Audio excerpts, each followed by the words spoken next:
수년간 다녔던 특수학교의 독순술 수업에서 당신은 입술을 읽는 법뿐 아니라 말하는 법도 배웠다고 했지요. 필담으로 당신과 그 이야기를 나눈 지 얼마 되지 않은 어느 밤, 나는 생각했습니다. 당신이 그 수업에서 배운 대로 말을 한다면 어떨까?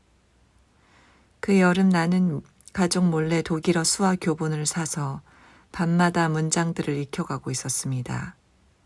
책상 옆에 걸린 작은 거울에 내 모습을 비춰가면서 1시간쯤 수화를 연습하다 보면 등이며 겨드랑이가 흠뻑 젖어 있곤 했습니다. 하지만 조금도 힘들거나 지루하지 않았습니다. 오히려 2번 다시 인생에서 겪을 수 없을 달콤한 밤들이었습니다. 사랑에 빠지는 것은 귀신에 홀리는 일과 비슷하다는 것을 그 무렵 나는 처음으로 깨닫고 있었습니다. 새벽에 눈을 뜨기 전에 이미 당신의 얼굴은 내 눈꺼풀 안에 들어와 있었습니다.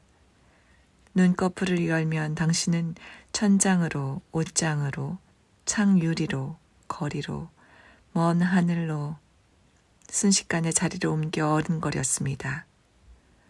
어떤 죽은 사람의 홀령이라도 그토록 집요할 수는 없었을 것입니다.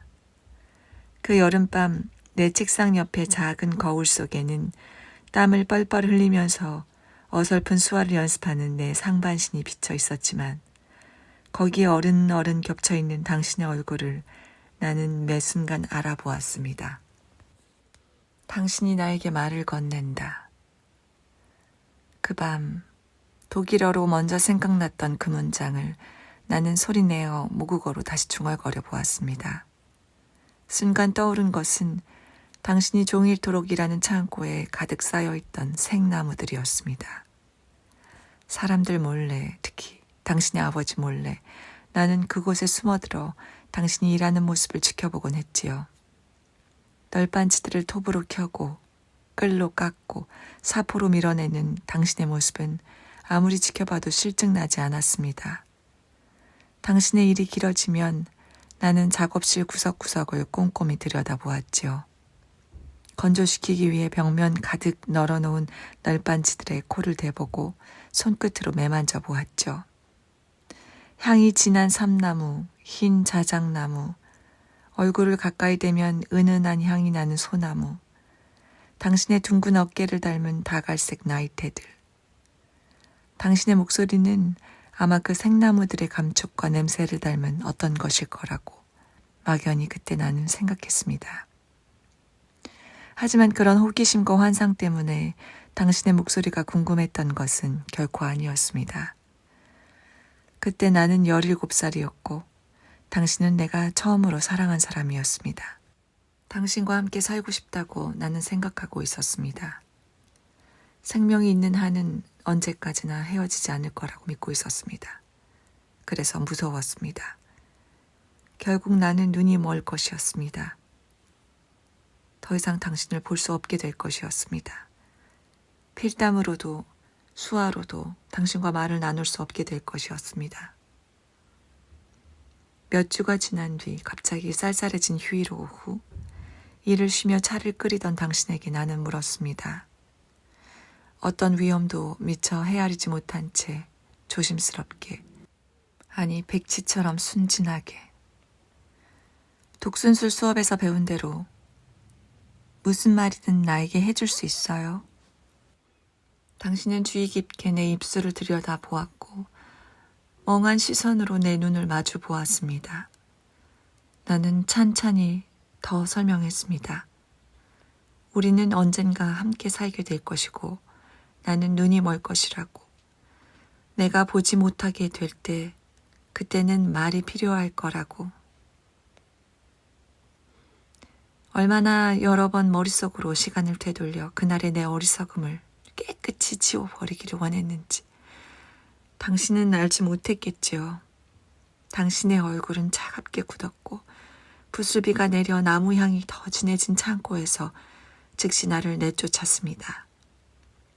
더 이상 나를 만나려 하지 않았고 물론 나에게 키스하지 않았고 치렁치렁한 검은 머리칼에 좋은 냄새가 나는 목덜미에 섬세한 쇄골에 얼굴을 묻게 하지 않았고 갈망하는 내 손을 당신의 셔츠 속에 끌어넣어 심장 박동을 느끼게 하지 않았고 새벽부터 당신의 집 앞에서 서성이며 기다린 나를 단호히 외면했고 내 손가락이 끼건 말건 힘을 다해 창고 문을 닫았고 마침내 몇 주가 더 흐른 밤 필사적으로 사과하는 내 얼굴에 주먹을 날렸습니다. 나도 당신도 놀랐습니다. 떨어진 내 안경을 줍지 않은 채 코와 입술에서 들큼한 피가 흐르는 대로 내버려둔 채 나는 당신의 다리를 안았습니다. 몸을 떨며 당신은 나를 밀어 넘어뜨렸습니다. 이글이글 타는 눈으로 한순간 입술을 열었습니다. 당장 나가. 그 목소리. 겨울밤 창문 틈을 핥히며 들어오는 바람소리. 실톱이 쇠 위에서 소리치고 유리창이 갈라지는 소리. 당신의 목소리. 나는 더듬더듬 배로 기어가 다시 당신의 다리를 안았습니다. 정말 몰랐습니까? 난 당신을 사랑했습니다.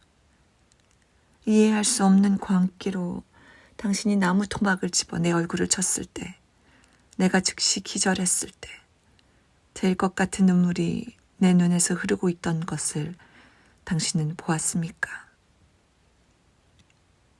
어리석음이 그 시절을 파괴하며 자신 역시 파괴하였으므로 이제 나는 알고 있습니다.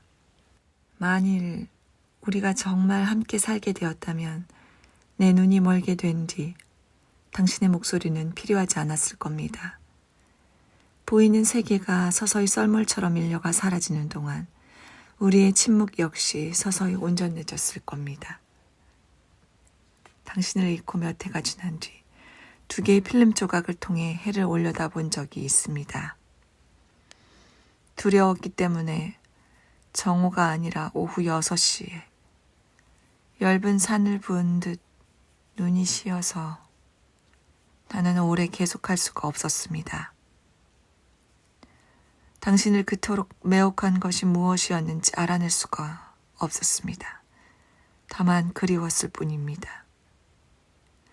내 곁에 앉아있지 않은 당신의 손등이 연한 갈색 피부 위로 부풀어 오르는 검푸른 정맥들이